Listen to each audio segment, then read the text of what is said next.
Hello Ram Ram ji सारे ने स्वागत है आप सबका मेरे एक और मिनी ब्लॉग में। आज के ब्लॉग की शुरुआत रिया के साथ। आज रिया तमने स्कूल खातर घर के नए कपड़े पहना दिए थे और पैर के कपड़े जमा राजी हो रही थी और सारा बैग अपने आप पैक कर लिया था।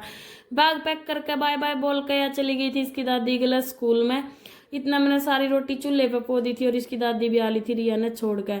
आका देखा तो इसने धीरज उठ रहा था तो धीरज आंगन में खटोला गाल कर खटोले पे लिटा दिया था। फिर मैंने रोटी पोकर रोटी खा ली थी और इतना मैंने रोटी खाई तो मेरी सासू भी हो ली थी तैयार, क्योंकि इसने जाना था गैम।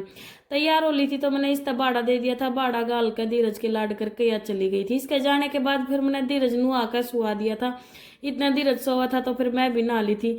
नहा का देखा तो धीरज उठ रहा था और खेलने लग रहा था तो फिर मैंने इससे दूध पिला दिया। दूध पिला कर खिला खिलू का 12:30 बजे से मैंने वापिस उल्टा सुआ दिया था, क्योंकि 12:30 बजे रिया का टाइम हो गया था। इन्हें सुआ का अकेला छोड़ के मैं चली गई थी रिया ने लेने। 5 मिनट खड़ी हुई थी तो इतना रिया की जीप भी आ गई थी।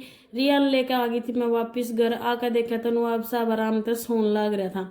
फिर 2:30 बजे से मेरी सासू भी आ गई थी। रात टाइम लेकर आई थी मार खातर समोसे। रिया बोली ले मम्मी मैं गाल गाल कर देंगी। रिया ने दोनों समोसे कटोरिया में गाल दिए और एक कटोरे में चटनी निकाल दी।